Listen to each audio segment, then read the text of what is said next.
Welcome to How Do You Do What You Do? Stories of how it's done. Today I'm with Nadine Ann Thomas, former Miss Universe turned a mompreneur, right? From stage and limelight to a mom and founder of Sensoria today. So, Nadine, tell us, to start us off, how do you do what you do in this season of your life? First off, thank you for having me on. Thank you. I would say right now, I've learned, or this year, or this season, is I have stopped trying to do everything. I realized that I need to focus on the things that matter most to me, my kids, my family, my work, my business, and really put my energy and, kind of all the things that I've been learning in the last couple of years into all of that, into the things that I'm most passionate about, and to kind of just let the other stuff just kind of fall into place where they can, if they can. So, you've experienced life on a global stage, Nadine. I mean, we all know you were there, right, on the stage, and now you're raising 2 children. What has that transition been like for you, beyond what people might assume? I think if you followed me from the very beginning, you definitely saw that transition that I went into Miss Universe, and I was doing the hosting and the modeling and the DJing, and all that was great. It was fantastic. I loved it at the time. The late nights, the long hours, and then I had kids, and I had a really, really difficult start into motherhood. I had a really hard pregnancy with my first. I was overseas. My mother had just passed away. I had postpartum depression, and then I felt like there was some meaning in my life, that I was looking for more meaning sort of in my life, things that would help me in that transition. And, that's kind of how I moved into parenting, into motherhood, into pregnancy, and sort of into all of that. Right. Yeah. You mentioned about postpartum, and then you were transitioning between being a mom yourself, losing your mom. How do you, if you don't mind, Nadine, how do you navigate that? Take your time. I think in the beginning, when I got pregnant with my first, that in part was very hard because I had just lost my mom. And so the idea of becoming a mom without your mom was something that I never envisioned. Right. And then as I was going through it, I realized that I had so many questions that I never asked her. There were so many things, and the only things that I can remember about my mom, you're talking about sort of us when we were kids, she used to always say that she loved kids, pregnancy was easy, breastfeeding was easy, and so I felt like I was failing at all of it because my pregnancy was really hard. I didn't have anyone to kind of ask questions, what was happening, what was going on. I think that a lot of that was very confusing. It was very difficult. And I obviously had heard about postpartum depression, but I had not done any reading or research about it. I think a lot of times we just think that it won't happen to us, and so I didn't think it was serious enough. And so I went through the pregnancy. I had a 36 hours of labor, which ended up in an emergency C-section. I had nerve damage in my legs from the extended time of the operation, and so I had a really hard start into parenthood. I had breastfeeding problems. My son had a tongue tie, and there was just so many things that were happening. And every time I would go to his doctor for a checkup, she would give me a list to sort of fill out. And I'm there just filling up this list, like a 1-page list, and every time I go, she'd be like, "Here, fill it up." And I thought I was acing this thing. I thought I was doing really well. It never occurred to me. I never asked her what the list was. She just said, "Oh, it's for new moms. So just fill it up." This was my son's doctor. She was really nice. I trusted her. And I think when my son was about maybe like 3 months old or so, I was feeling a lot of things during that time, and I thought that it was normal, right? I was feeling a lot of intense emotions. Some days I felt like I wanted to give up. I cried so much in that in that early sort of start, in that 4th trimester. The breastfeeding was really difficult. I was still healing from my incision, and I didn't have help, not really. I had help, but I just wasn't home. I didn't have the people that I really wanted, which was my mom. The support system. I didn't have that. And so I was still, it kind of felt like after I had my kid, it reopened the wound of my mom passing, you know. And so I was out one day, we had left the hospital, we were going out for lunch, and I got a call from the hospital. I thought I left something behind, and it was his doctor, my son's doctor. And she said, you know, I've been monitoring you over the course of the last couple months, the form you've been filling out. And she said, you know, that was a postpartum depression form or the checklist. And she said, you've scored really, really high on this list, you know. And I just remember sitting in the car, my husband was driving, baby was in the back. And I remember just feeling, you know, when you kind of feel like an out of this world body, where you feel like something's happening and you're watching kind of from the outside. And I started to panic, and she was like, you know, you've scored really high on this list. And she says it's so severe that if you feel like you want to harm yourself or you want to harm your child. And my immediate answer was no, right? I felt a little like, oh, obviously not. Over time, I think now when I look back, I wouldn't say that I wanted to hurt my child or myself, but I definitely felt, and there were many moments where I felt like I wanted to just leave everything behind. There were definitely moments where I felt like I just wanted to put the baby in the crib. I just wanted to disappear for a little bit. I wanted to go somewhere and just kind of not come back for a little bit. You know, those thoughts did cross my mind. But I, at the time, you know, I said no. And she said, you know, if you feel like you want to hurt yourself or you want to do something, you need to check yourself into the emergency tonight, right now, if you can. And the hospital was really close by to us, and I felt so scared. And she said, you know, and I just said, no, I'm okay, I'm fine. And she said, you know, if you come tomorrow, I'll get you a slot with a doctor in her clinic. She said, you have to come back for a follow-up for your son anyway. So I agreed, and initially I didn't tell my husband because, you know, I suppose I just needed to kind of sit with it. It never occurred to me. Yeah. We don't talk about it here. Yes. You know, I talk about it a lot more now with my parents, especially with my hypnobirthing parents. I actually have forms that I give dad, and he's in charge of those forms, and he has to give them to mom every week to fill up so he can see if something is happening because sometimes it's slow. Sometimes I think we are always the ones to see it last because it's happening to us. Correct. And we're so overwhelmed. You know what it's like being a first-time mom. Yes. Everything is new. Yeah. Everything is painful. Everything is difficult. Oh, there's so many emotions. There's so much stuff happening. Even when you have the support, it's still hard. Yeah. So imagine if you don't have the support. And so, you know, I didn't tell my husband initially. And then the next day I just told him, oh, I was just going for appointment for my son. So I went, and then I went, he followed me, and then I went to see the other doctor, and I talked to her. And the first thing she asked me was, tell me a little bit about yourself and tell me why you're here and what's kind of brought you in there.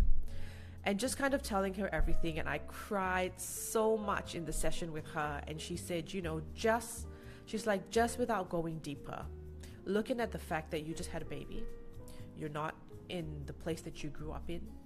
You are, you know, you're in a different place, you're in a different country, living somewhere else. She said, you know, your mom just passed away not long ago. So you are like the prime candidate for regular depression, much more postpartum depression. So I was diagnosed. She gave me medicine, which I initially didn't want to take. You know, I felt like nothing's wrong with me, you know, like I'll be okay, you know. And so I struggled a little bit with taking the medication, but I did eventually. And I'd say it took maybe about a year. And sometimes I don't really know sometimes how I came out of it. I think it was a combination of luck, of perseverance, of you know, I had really good parents, you know. And I think one of the things that was very important to me was when you have a good example of what parents are like and good example of what support is like, you want to do the same for your kids. And if anything, you want to do the same, and you want to do more, you want to do better, right? Because you want to take all the good things that your parents gave you, and then you want to improve on it. You want to do more. And so I told myself, you know, it was sink or swim time. I could choose to continue down this path and kind of lean into the way I was feeling and all of that. Obviously, as a rational person, I also know certain feelings or certain thoughts were irrational, and but sometimes you can't help it, with the hormones and everything that's sort of happening. And so I think it was a combination of becoming a mom. It was a combination of luck, combination of medication, and it was the combination of not having any help. And so it's all on you. There's nobody else to kind of blame, or there's nobody else to kind of look for. So I had to do the research.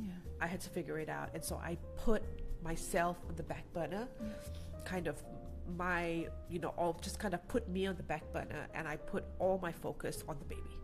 And I built the routine for him, and I started doing research. I started, I would go on Instagram, and I would write stuff on like my stories and stuff. And there was so many moms on my Instagram that would message me and be like, oh, do this and do that, and how about this and how about that. And I found a community while I lived in the US, a community of moms here.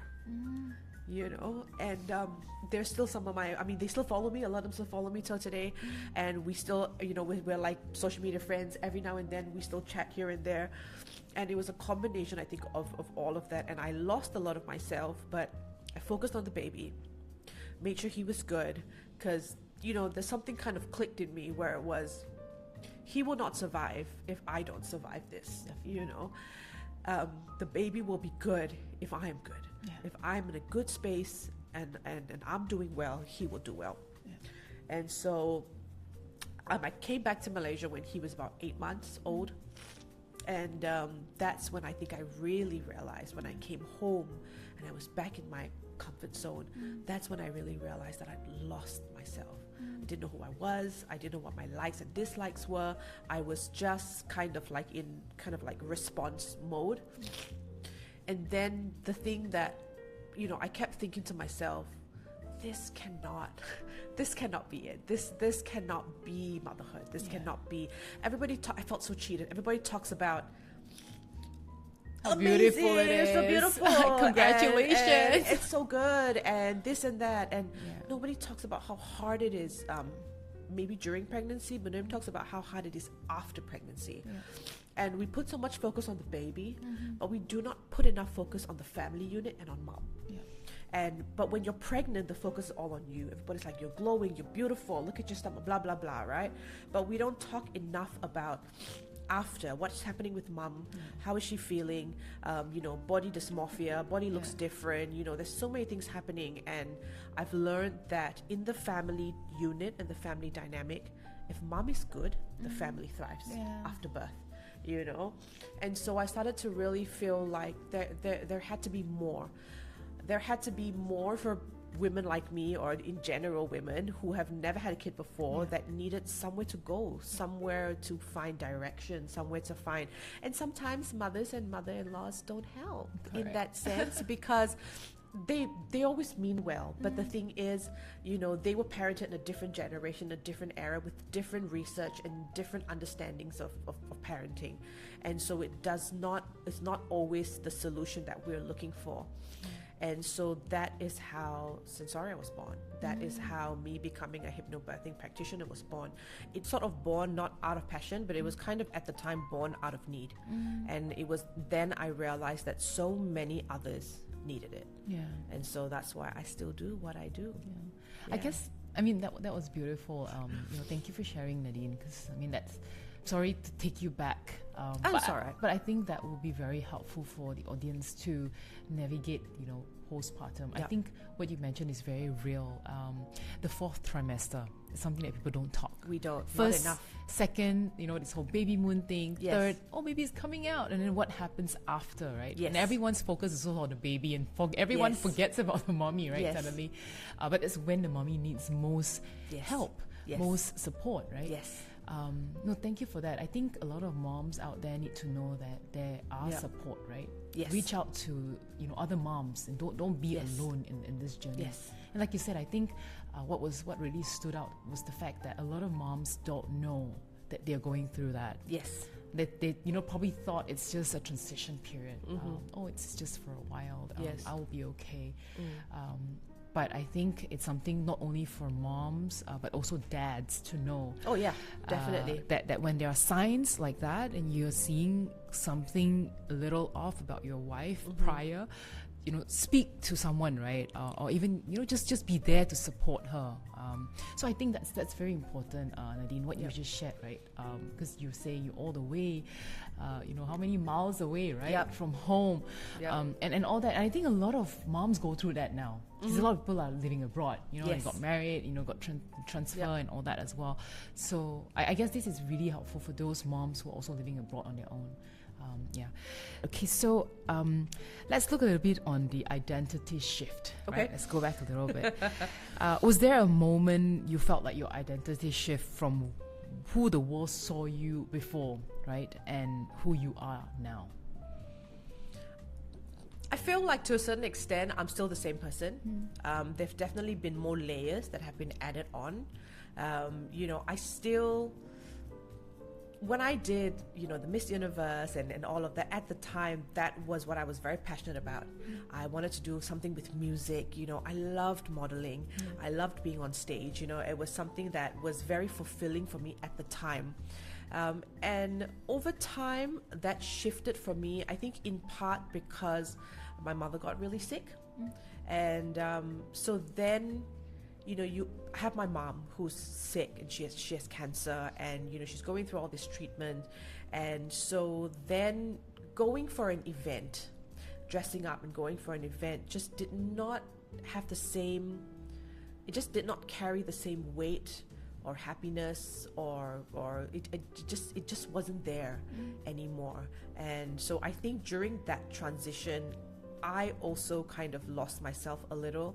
I think I stopped posting to a certain extent, a lot of it too. So a lot of people didn't know. I'm not one of those people that will post every aspect of my life. There are some parts of my life that I feel are private, and maybe I'll talk about it after the fact, but not really during while it's happening. So I think if you're looking at it from a social media point of view, it seems like I was doing one thing and then I disappeared and then I'm doing another thing, right? So I think a lot of people don't see that transition. But a lot of what I learned being on stage, talking to people, learning to interact, building rapport, I do that now. In my school. I do that with my parents. I've done it with you. Like, that's how we met, And so I have carried a lot of what I've learned into what I do now. It's just that I feel a lot of what I did before was very external, and what I do now is very internal. And I guess that's beautiful, right? I think I think what the world needs to know, or at least people who are on that part or the phase of their lives where they used to have the glitz and the glams, and it's all about what the world sees them to be, and then being afraid to go through the transition to say that, okay, am I ready for this, right? It's a hard transition, because when you're in that sort of that world, it is to a certain extent kind of unlike anything else. The kind of people you meet, the kind of places you go, the kind of things that you do is something that you just would not do on a regular day-to-day. So it is hard to give up. Just there are aspects of it that are hard to give up to a certain extent, but at the same time, I think when you have, well, for me anyway, having the kids, having what I do now, it just does not fit as well together anymore. And I see contentment when you said that. I don't see remorse or no, there isn't, and anger that you had to give up some of those that you used to have. So what drives you today, Nadine? I really want to know that, right? And I hope the audience can benefit from just hearing you out. What drives you today, giving up what used to be the glitz and glams of your life, right? And right now, not putting yourself first sometimes, right? We all know your mom. You 4 kids, and just giving, right, and pouring for your kids. And of course, you have Sensoria now. You're pouring for 100 kids in your center. So what drives you now, Nadine? I think for me, the anchor point is the family unit, the children. That is very much the anchor. I'm lucky to have, my husband is very supportive of what I do, and they I think with everything you need an anchor. So for me, it's the kids.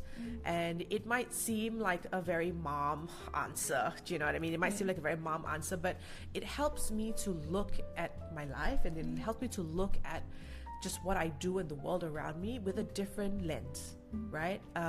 So there are a lot of things that I'm okay to give up because it, you know, we talk about limelight, or, you know, even things like going out at night, or, you know, there are a lot of things that I don't do anymore only because it is a direct conflict to the time that I spend with my children. It is a direct conflict as to, you know, things that I could do, say, for my business. And every time I learn something new when it comes to parenting, or, you know, every time I gain new experience, I bring it back into my work, where I help so many other parents and children, and I bring it back into my house where I help my children. So if you ask me what drives me, as cliche as the answer is, I will say the family unit, because that's what keeps me grounded, and that is what will stay with me for the rest of my life. And you know, the goal for me, I've realized that the goal for me as a parent is for me to be able to raise my kids well enough that they do not need me anymore. You know, because I won't always be here. We won't always be here. And so I realized that that is the time that I have with them. And I have to make sure, because when my mom passed, there was a lot of things that I felt I was not ready for. And I want my kids to be able to, obviously they'll be sad and all of that, but I want them to be able to go on and live, you know, good, amazing lives, and be good people, and contribute in this world, and to be able to live without me. So I got to do the work now. They always say, you know, you do the work now, and then you see the results later, right? And not the other way around. Yes, with parenting, it's all about that. It's always about building that foundation, right? It is building the foundation. I'm definitely with you on this one, Nadine. Okay, Nadine, so I mean, there are days when things get tough, right? And still, I mean, it's a long life journey now that we've signed up for motherhood and mompreneurship, right? Because we're still doing business at the same time. So when things feel stretched, overwhelmed, how do you navigate that? I usually go to my husband. He's a much calmer and more collected person than I am. So I'll usually, you know, he will usually help kind of calm me down. And I always feel, and I don't know if it's a mom thing, but I always feel like I'm being stretched in a million ways, right? And I always feel like I'm not doing enough. I feel like, you know, I've been wanting to clear the storeroom in my house for months, right? And I always feel like I never have time. Like, I just told myself, after this, I'll go home and I'll see if I can do it. But something's going to come up. My girl's going to need something, or we're going to have to go buy diapers, or something's going to come up, and then it doesn't get done, right? And, you know, I've learned that I can't do everything, and I'm okay with that. I do the things that matter most, and when I have time, I'll do the other stuff. And when I feel like I'm failing, I make a list. Sometimes in my head, sometimes I write it down. If sometimes, you know, your head, there's just too much stuff in your head, and I feel like I can't fully form a good sort of train of thought, I write it down. I write all the things that I did that day, and then I feel, sometimes it's the small things that you don't see or you don't take as a big task, but when there's 20 small things that you have accomplished that day, or 5 small things that you've accomplished in that day, I'm able to tell myself I did good, and it's okay. I guess it's also celebrating small wins. It's the small things, like, you know, even if it's the slightest things that you've done. Hey, you know what? Give yourself a pat on your back. You know, because you're doing it in the midst of all the other things that you had to do, right? Yes, exactly. And I like what you mentioned about the storeroom thing. Because that's exactly what I'm going through right now. I just went through my entire closet because, you know, I went through different pregnancies and I've got different kinds of clothes, sizes, and they range from like S, M, L, and XXL at one point. And I'm going through that shuffling of clothes as well. And my husband goes like, the moment I open a closet, he'll be like, whoa, what's going on in there? So, you know, can you even find anything in there? Right? And we're talking about store, we're just clearing that. And it's something that I'm also still on, right? It's an everyday thing as well. But I guess, like you said, right, you know, what comes next that is probably more important? Like, you know, if your child comes to you and say that, can you spend time with me? Or can you play with me? Or or can you help me out with this homework, or you just want to share something funny with you, right? Then we choose what's important and what's urgent, right? You have to prioritize, right, to a certain extent. Correct. So I like try that. to do it. Can't do it all. It's not possible. And I also think we have to stop telling moms that we can do it all, because we can't, because we're human and we shouldn't be expected to. You know, and I think moms should just be able to celebrate whatever you have done that day, and it made you feel good and you have accomplished something. I think that's good enough. Just go on with your day. I like that. So it's also about managing the expectations, our own expectations for ourselves. I think a lot of people say things like you say, right? Oh, wow, you can do it all and all that. But at the end of the day, people just say and they just, you know, get by, right? But it's us, you know, ultimately us. How do we feel about ourselves that day? And are we, you know, do we feel like we're good enough already? Yes. So if we keep telling moms that they are super moms, that they can do it all, then we're setting women up to an unreachable bar. Yeah. Right? I like that. Unreachable bar. It is completely unreachable because nobody's perfect.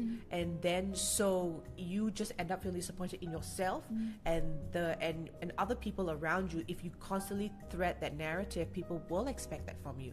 And so they don't see you as kind of being human anymore, where you need your own time, your own space, and sometimes you just need a break. Yeah. And that's okay. You need a break before you break. That is okay. Yeah. Thank you, Nadine. Yeah. Okay, so Nadine, what do you think people don't see about your life now that matters the most?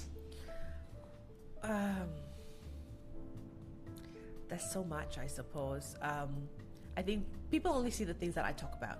So they definitely don't see the juggling, the hard days, the good days, the days where my son he has exams next week. It's exam week next week. Yeah. If you have a kid and you're doing homework with them, I'm already laughing. I have never been so angry in my life. I have, oh my God, I've never been so mad. I just want to throw all his books out of the house. I've never been so angry trying to talk about, we're doing habitats and we're doing like maths right now and we're doing English and Bahasa, and it is so hard. I think people don't see all of those things. That's the dangerous thing about social media. We look at all the funny things and the good things, and I think what people don't see is, you know, all the hard stuff that we have to go through, all the ugly side of us that we have to show, and we had to go through. You know, people sometimes tell me, I had a play date the other day, and one of the moms said, "You're so lucky," you know. She said, "Because you do what you do and like you work with children, you must be like the best mom," you know. And she said, "You probably don't get mad at your kids," you know. And I just looked at her and I said, you know, but I'm also human, and I also had, you know, boomer parents, and no, I have shouted at my kids. Yeah, I know, I have done it. So I would say people don't always see all the bad stuff. I share it when I feel comfortable, but there are so many moments that people don't see, but I'm also okay with that. You know, there are so many moments, beautiful, wonderful, amazing moments. Yeah. Yes. Thank you. I mean, you're so real, and you know, every time when you say something, and I could totally relate. Understand, right? Because everyone goes like, "Oh my God, Jimmy, you were like the most patient person." And I remember my ex-boss, right, Malik, he went like, "Jimmy, you're one of the coolest mom I've seen." And he didn't know the day before, I probably like, you know, took this garbage bag and threw all my kids' uniform and said, "You know what? If you don't want to go to school, you're done." Like, you know. No, I mean, it's so funny yet relatable, right? I mean, like you said, we're only human. Yes. And we also want the best for our kids. And some days they just need that version of us. I think kids don't. What I learned from myself, and also just talking to so many parents and being around so many parents, you cannot be perfect. There's no point trying, right? It's just not possible. And kids don't need perfect. Kids need time and they need connection. That is what they need, especially from a young age. They need time with you, uninterrupted time with you, even if it's just 20 minutes a day, half an hour a day. Allocate that time. They need that time, and you know, they need the connection. They need to be able to connect with you. That is the most important thing. Even if it's 5 minutes, right? Instead of spending like an hour with them, but you're doing your own stuff. Because if you're spending an hour with them, but you're on your phone, it does not matter. But if you're there 5 minutes, 10 minutes, 15 minutes, playing games with them, a toy with them, doing music with them, something where you have eye-to-eye contact, where there's touch, you know, and there's connection, that is the most important thing. Wow. Okay, Nadine, last question. Taking a lot of your time, but if someone is quietly wondering, how do you do what you do? And also, you know, how to move, you know, from patient to parent, for example. Right. Where to begin, and how, what would you say or advise that person? I think everyone is different. I would say that nothing is perfect. Again, you can't wait for the perfect moment. You can't wait for the perfect equipment to come in. You can't wait for the perfect dress or the perfect body shape, whatever it is, right? You have to look at the end goal. What is the end goal? What are you trying to do? Of course, you have to think about, is there a market for it? Because at the end of the day, there's money still has to be made, right? So we're being realistic here, right? So look at the passion, look at why you want to do it. Do you feel it is sustainable? Find good people that share your passion, that can work with you, and then you just kind of have to go for it, and you just have to kind of try and put yourself out there. That's it. There's no specific formula. I mean, there are formulas, but you have to be the sort of the backbone, and you have to be able to go through it, do the research, try, and then you just kind of have to roll with it and do what you can. I like what you said, just roll with it. Yeah. And that's today's story with Nadine Ann Thomas, quoting her from pageant to parenting. So this is how you do what you do, stories of how it's done. Real people, real conversations, and real growth. I'm Jermaine, recording from the Ark, and this is a space where we can throw parties, throw events. If you ever need a space, contact us. If you would like to be on the show, contact us as well. Till then, take care, mamas. Bye.